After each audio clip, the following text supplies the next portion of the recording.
porque um menino nos nasceu, um filho se nos deu, e o principado estará sobre os seus ombros, e se chamará o seu nome Maravilhoso Conselheiro, Deus Forte, Pai da Eternidade, Príncipe da Paz. Isaías 9:6. Hoje estamos fazendo a pergunta que está no próprio centro da fé cristã. Quem é Jesus, segundo a Bíblia? Isto não é apenas uma questão de opinião. É uma questão de vida ou morte eterna. É a linha entre o Criador e a criatura, entre o reino de Deus e os reinos deste mundo. A Bíblia ensina que no tempo determinado por Deus, o seu filho tomaria a natureza humana. Antes de nascer em Belém, Jesus existia desde a eternidade, compartilhando a mesma natureza divina de Deus Pai e do Espírito Santo. Ele é o Criador do céu e da terra. Tudo foi criado por meio dele, e tudo é sustentado por ele. Deus mesmo entrou na sua própria criação, não como um governante distante, mas como um verdadeiro homem, nascido numa família judaica humilde, na cidade de Belém. Na nação de Israel, sob a ocupação do Império Romano, as pessoas podem contar os seus anos sobre a terra, mas a sua vida divina não tem princípio e não terá fim. Jesus não foi apenas um mestre sábio ou um profeta.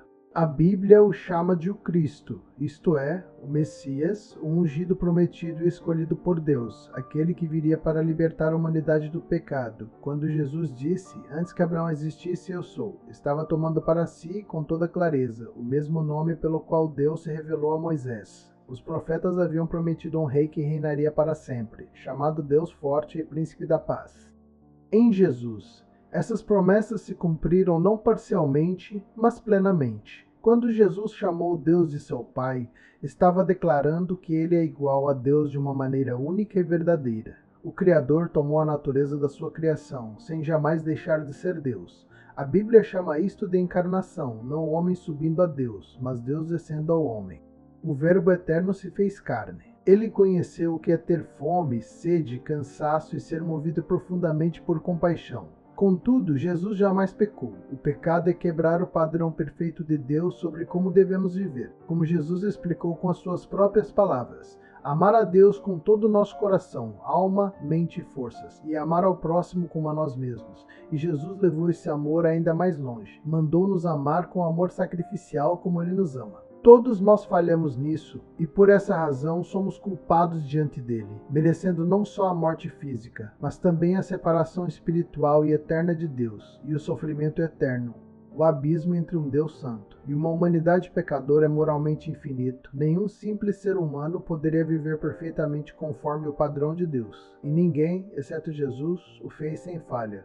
Portanto, só Jesus pode carregar todo o peso do juízo justo de Deus contra o pecado, no lugar dos pecadores, e depois ressuscitou vitorioso dentre os mortos, demonstrando que o Pai aceitou seu sacrifício. A Bíblia deixa claro que só um verdadeiramente justo pode pôr-se no lugar do culpado. Jesus confirmou isto quando disse, eu sou o caminho, a verdade e a vida. Ninguém vem ao Pai senão por mim. Em toda a história, só Jesus é plenamente Deus e plenamente homem, capaz de nos representar e de carregar o custo infinito do nosso pecado. Ninguém é salvo pelas suas próprias obras, boas intenções ou esforços religiosos. A Bíblia diz, porque pela graça vocês foram salvos por meio da fé, e isto não vem de vocês, mas é dom de Deus, não por obras para que ninguém se glorie. A nossa esperança repousa completamente no que Jesus fez, não no que nós fazemos. Ninguém salva a si mesmo, nem pode salvar a outro. O salário do pecado é a morte, mas o amor de Deus traz reconciliação e vida eterna. Na cruz, sob a autoridade do governador romano Pôncio Pilatos, Jesus foi sentenciado à morte e crucificado, uma forma brutal de execução reservada para os piores criminosos daquele império. Mas isto não foi um acidente da história. Os romanos o executaram, mas foi conforme o plano determinado e a presciência de Deus.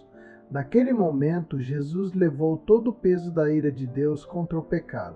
Não foi levado ali por acaso ou por mera injustiça. Ele entregou a sua vida voluntariamente. Estava cumprindo o plano que o Pai havia estabelecido antes da fundação do mundo, salvar-nos do pecado e reconciliar-nos com Deus. Como diz a Bíblia, porque Deus amou o mundo de tal maneira que deu o seu Filho unigênito, para que todo aquele que nele crê não pereça, mas tenha vida eterna. A Bíblia declara que Jesus foi sepultado e ao terceiro dia foi levantado dentre os mortos, voltando à vida. Esta ressurreição não é apenas um símbolo de esperança, é a vitória final sobre a morte e a prova de que toda afirmação que ele fez era verdadeira. É também a declaração de que o seu sacrifício por nós foi aceito por Deus.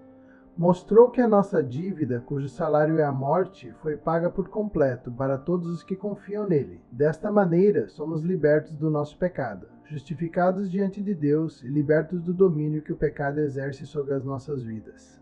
Crer em Jesus é reconhecer a sua perfeição, confessar o nosso pecado, a nossa falta de amor para com Deus e para com o próximo e receber com fé o seu sacrifício de amor. Hoje, Jesus reina à direita do Pai. Não está esperando para ser rei, ele é rei agora. Do seu trono, governa sobre toda a criação e continua a sua obra na vida do seu povo por meio do Espírito Santo. Como prometeu aos seus discípulos, não vos deixarei órfãos, virei a vós. Ele cumpre essa promessa ao enviar o seu Espírito para habitar em todos os que lhe pertencem. Ser servo de Jesus e chamá-lo Senhor é ser transformado de dentro para fora pela sua presença viva em nós. Isso é um processo em que, dia após dia, o Espírito Santo nos transforma, dá-nos novos desejos alinhados com a vontade de Deus. Renova a nossa mente, fortalece-nos nas provações e concede-nos a sua paz. Essa paz que excede todo entendimento, guardando o nosso coração e os nossos pensamentos em Cristo Jesus. Mas o seu reinado agora é apenas o começo do que ele cumprirá. A Bíblia promete que um dia Jesus regressará em glória e poder, para julgar os vivos e os mortos, e diante dele todo joelho se dobrará, seja com temor e juízo, ou seja com alegria e adoração. Jesus ressuscitará o seu povo para a vida eterna, enxugará toda lágrima, e trará os novos céus e a nova terra onde habita a justiça de Deus. Os que lhe pertencem têm uma esperança inabalável. No futuro o verão face a face. Serão completamente libertos do pecado e habitarão com ele para sempre.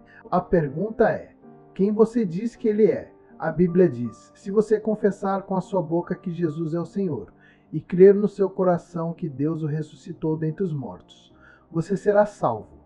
Esta fé salvadora sempre está unida ao arrependimento, afastar-se do pecado e da vontade própria, voltando-se para Deus com submissão e amor.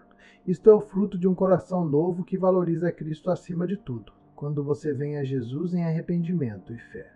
Não está trazendo as suas boas obras para ganhar o seu favor, mas está confiando plenamente na vida perfeita de Jesus, no seu sacrifício na cruz e na sua ressurreição dentre os mortos. A salvação não se trata do que você pode fazer por Deus, mas do que Deus já fez por você em Cristo.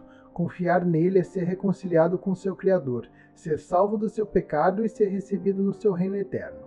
Dar-lhe as costas é permanecer sob o juízo justo de Deus. Ao morrer, você não deixa de existir.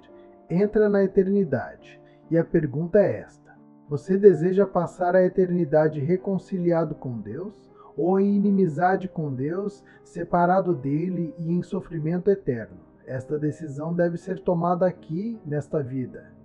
Porque a palavra de Deus diz: está ordenado aos homens morrerem uma só vez, e depois disso, vindo o juízo. Se o Espírito de Deus tocou seu coração hoje, não ignore a sua voz. Cultive uma relação sincera e íntima com ele, e desfrute do seu amor perfeito e inesgotável. Comece por conhecê-lo. Abra a Bíblia e leia o Evangelho de João completo, do princípio ao fim.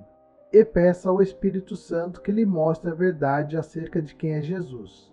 Jesus é o Filho eterno de Deus, a imagem do Deus invisível, o Senhor sobre todas as coisas, o único Salvador dos pecadores, aquele diante de quem um dia o céu e a terra estarão em juízo. Leia o Evangelho de João em oração, pedindo a Deus que abra os seus olhos à verdade da sua palavra mediante o Espírito Santo.